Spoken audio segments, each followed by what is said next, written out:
ใกล้กันเราเป็นผู้หญิงคือผู้ชายอันว่าเนี่ยเข้าป่าเนี่ย โอ้เข้าป่ากับ อ่ะ เข้าป่าแม่ผู้ชาย เนาะเพิ่นว่าเป็นลูกหลานคนในบ้านนั่นน้องโอม หมู่บ้านเดียวกันเนาะมันยิ่งนะเป็นคนยิ่งเป็นลูกหลานเลยมาน้องโอมเพิ่นสิเฮ็ดได้ได้บัดนี้เนาะศพนี่เพิ่นสิเอามาบ่หรือว่าสิเขาอยู่พุ่นเนาะเพราะว่ามันยิ่งเลยเพราะว่าเอาอยู่คนเอาคนบ้าน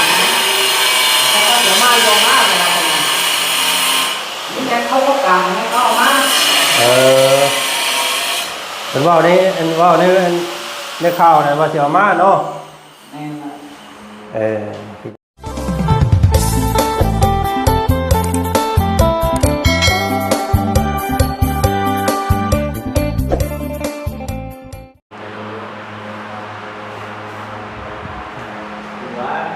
รับพี่น้องมาถ่ายคนดังอีกคนมื้อนี้เนาะเสียงหลังปุ้งเป้งๆอยู่ตัวอย่างไรเนาะ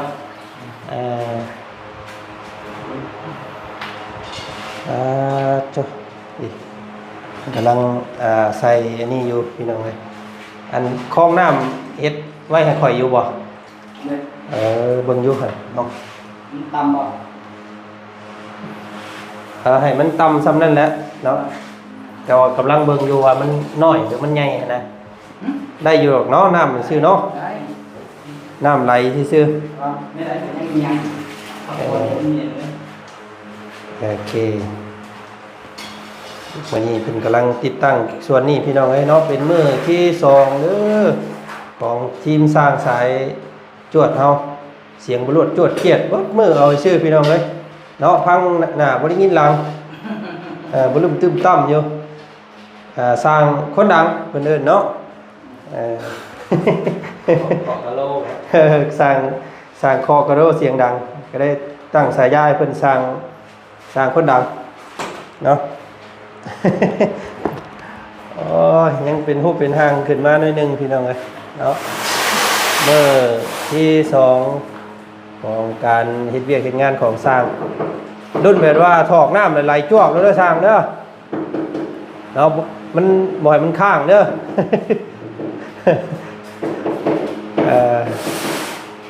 สีเน้นๆไว้ว่าให้มันเวลาเฮาล้างห้องน้ำห้องหยังนะแบบว่ามันน้ำมันขังได้พี่น้องมันมักแสะเนาะก็เลยเฮ็ดใหม่ได้ก็อยากให้มันแบบว่าไล่คุบเอาแล้วนะครับแบบรุ่นมีหยังตกก็ได้น้ำเสื้อตกได้ไหมฮะน้ำเสื้อตกก็เสียดายเลยเนาะรุ่นแบบว่าตั้งคำหรือว่าซอยคำเฮียกันไปรุ่นไปไล่คุบมารุ่นนะเอาแบบประมาณนั้นเด้อ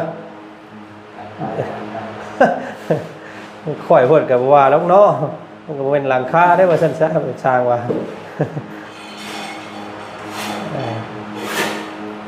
เฮ็ดได้ก็ได้บ่ให้น้ำขังแล้วพอ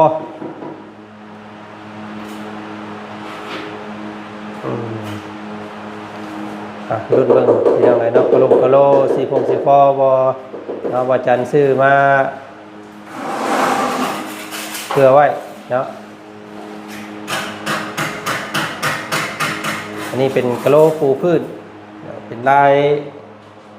ลายหินอ่อนเนาะลายหินอ่อนเราพบคุณเนาะฮะพบเพิ่นว่ามันอ่อนติโอ้ยเนาะสร้างเพิ่นก็ได้พี่น้องเอ้ยห้องน้ำเลยห้องน้ำใส่คือเห็นเพิ่นเอาเข้าแล้วเอาพี่น้องเอ้ยเนาะเปลี่ยนโฉมหน้าหน่อยนึงห้องน้ำเนาะตัวนี้เปลี่ยนเป็นแท่นจากอ่างน้ำเป็นแท่งงั้นแท่นแท่นวางของหรือว่าสิเอาหม่องล่างมือใส่นี่พี่น้องเนาะแล้วก็ างลุมเนี่ยก็สิเอาเป็นหม้องเก็บอันนั้นสร้างคำว่า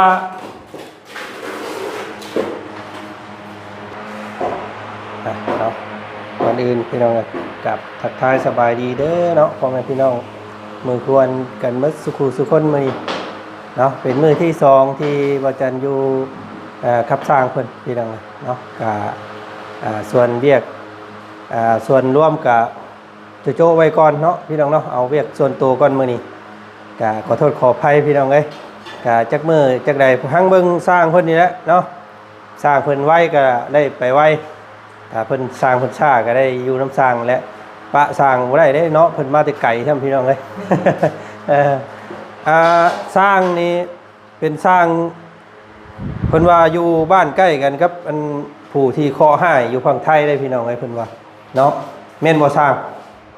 อยู่บ้านเดียวกันบ่หรือว่าอยู่บ้านใกล้กันใกล้กันใกล้กันเราเป็นผู้หญิงคือผู้ชายอันบ้านนี่เข้าป่าโอ้เข้าป่าครับเข้าป่าแม่ผู้ชายเนาะเพิ่นว่าเป็นลูกหลานคนในบ้านน้องโอมอยู่บ้านเดียวกันเนาะมันยิ่งนะเป็นคนยิ่งจะลูกหลานแรกมาเพิ่นสิเฮ็ดได้บัดนี้เนาะศพนี่เพิ่นสิเอามาบ่หรือว่าสิเขาอยู่พุ่นเนาะเพราะว่ามันยิ่งแหละเพราะว่า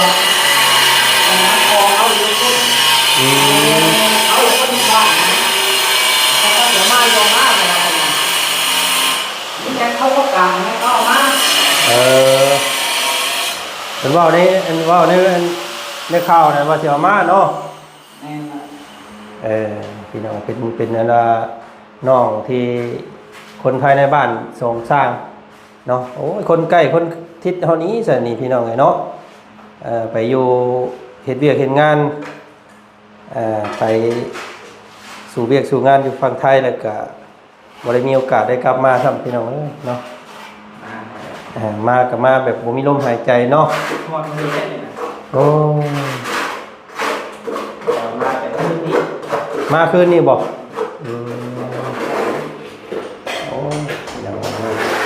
คือว่าตอนน้องเพิ่นผู้นึงกันคือว่าออกมานั่งได้แล้วเนาะนั่งอยู่นอกอีหยังแล้วคือว่า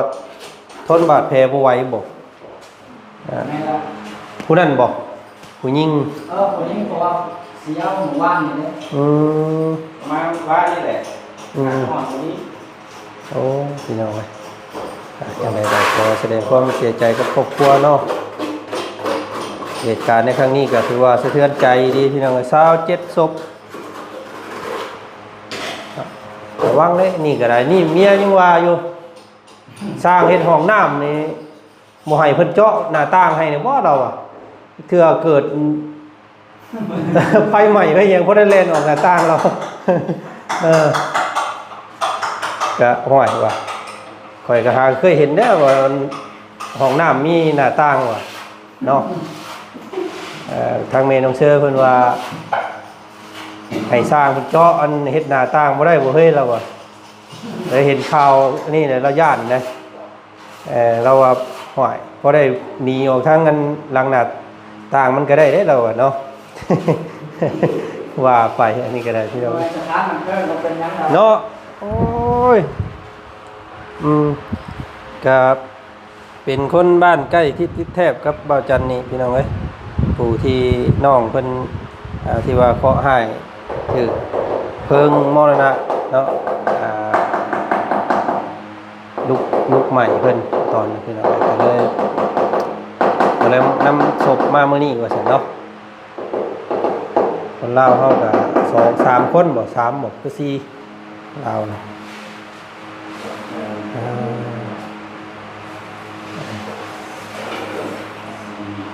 แผ่นหนึ่งมีเพิ่นว่ามี11อันบ่แก๊สหนึ่งนะ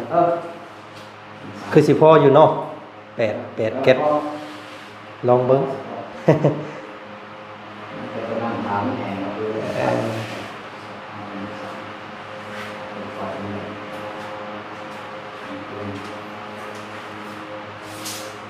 พอให้อันทางเพิ่น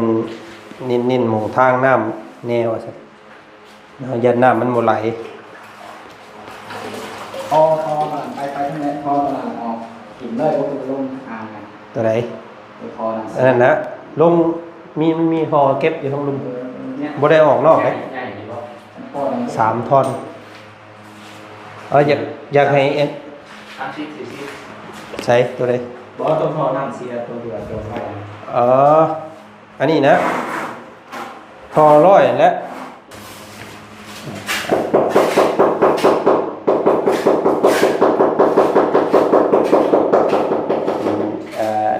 ทรงไม้ได้บาทพี่น้องเนาะเป็นอันนี้มงอาบน้ำเนาะอันนั้นมงนั่งเข้าห้องน้ำอันนี้เป็นมงอันตู้เก็บเป็นพวกแพ็คพวกอันนั้นเนาะหรือว่าเก็บอีหยังไว้ทั้งตะลุมก็ได้แต่สิมีอันนี้พี่น้องไงเนาะแม่เพิ่นว่าให้ไปซื้ออ่างล้างมืออยู่นี่เนาะอ่างล้างมือแล้วก็กระจกอยู่นี่แบบว่าเข้ามาห้องน้ำอาบน้ำแล้วแม่นออกแต่งตัวออกไปเลยนะเนาะบ่ต้องออกไปแต่งตัวอยู่นอกอีกนะ กะโอ้ยพี่น้องไงเนาะเฮ็ด เอาอะไรเอามา เฮ็ดคักหลายสิอาบน้ำเพิ่งหั่นเนาะมันเห็นมันงามมันบ่อยากออกไปแล้วอาบน้ำโดนโพดเด้ทันเวียกทันงานนะ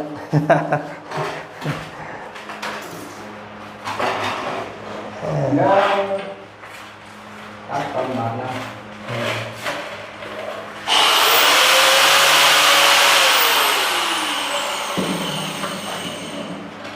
อันนี้ยังสิไปซื้อเพิ่นเอิ้นยังแอวมันบอกคือยังไงเนาะขอบตัดเนี่ยนะให้มันเพียงกับตัวที่ว่ากอขึ้นไปนี้ตัว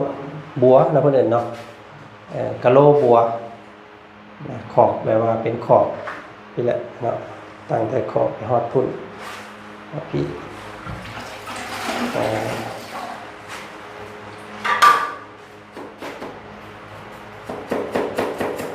เอาหอดตีบอก เอาเบิดแล้วแหละเราสุดเลยเอาเปลี่ยนคือว่าเปลี่ยนใหม่เลยนะตัวนั้นเอาบึ้ง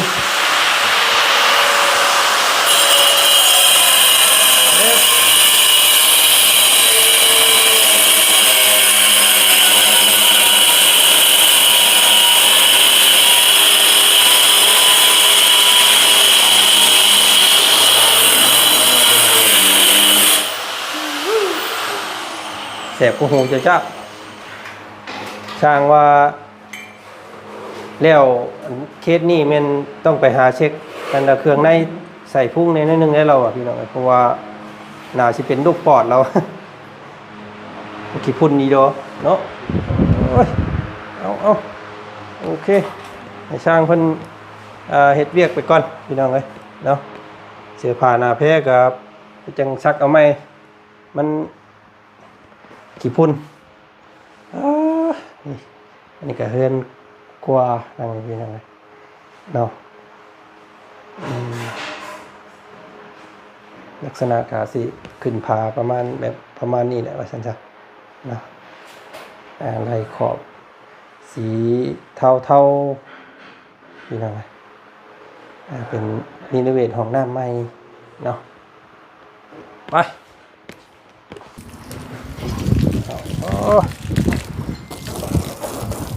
ล่างก่อน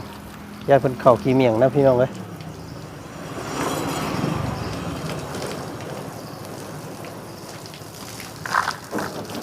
พอดีกำลังเหนียวกำลังติด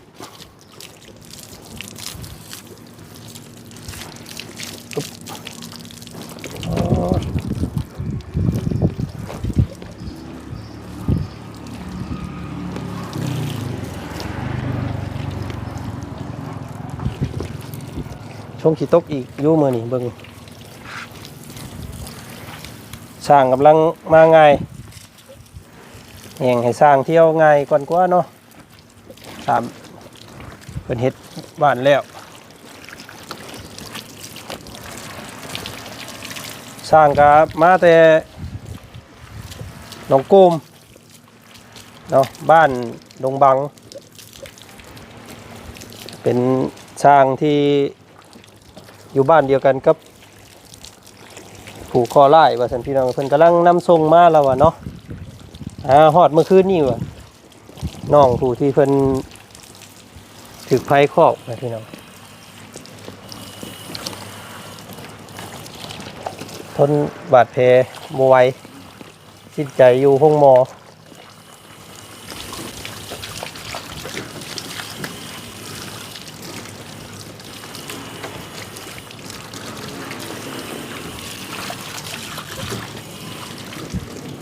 คอดไก่ซอนพวกมีหารเท่านี้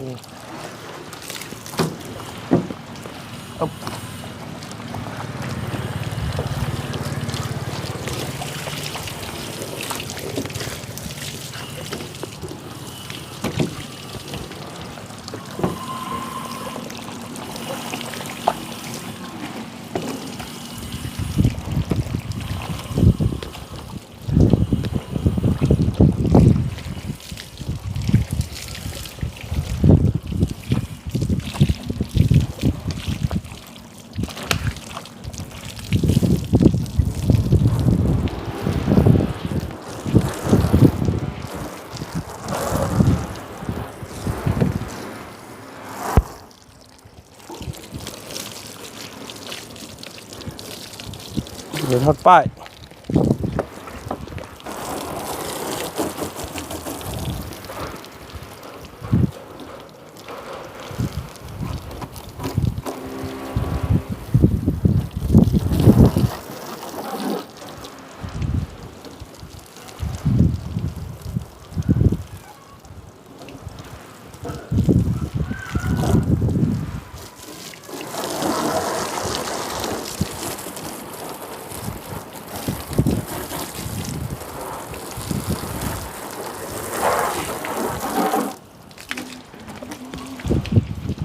ก็โลโตขึ้นข้างกันบุพอเราต้องได้ไปรับลูกสาวเลยสิเล่นไปเอาอีกแล้วนี่คือยังไงเดี๋ยวนะครับขอบคุณลูกกุ๊กกัวแต่เฮ็ดเพื่อนมันคล้ายๆแบบว่าเฮ็ดเพื่อนบ่แล้วเนาะมันก็ลำบากแบบนี้นะพี่น้องนะแต่เฮ็ดบาทเดียวปุ๊บก็เลยมันสำเร็จโลดใช้อยู่เนาะ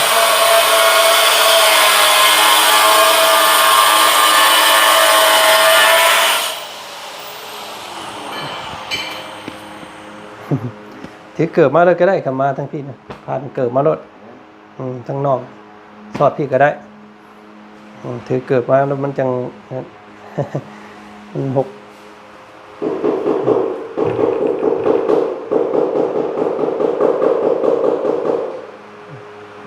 สร้างเป็นเบียร์ทำงานก่อนเสร็จแล้วเราจะอัปเดตอันให้พี่น้องเบิ่งชมอีกการเฮ็ดเบียร์ของสร้างเพิ่นเนาะก็ส่วนนี้กินก็เฮ็ดไว้ให้สร้างเรียบร้อยแล้วพี่น้องเนาะหิวข้าวได้แม่นลงมือเด้อสร้างเด้อเที่ยงได้นี่พักผ่อนก่อนก็ได้กินข้าวก่อนเฮ็ดของกินถ่าเรียบร้อยแล้วกินข้าวก่อน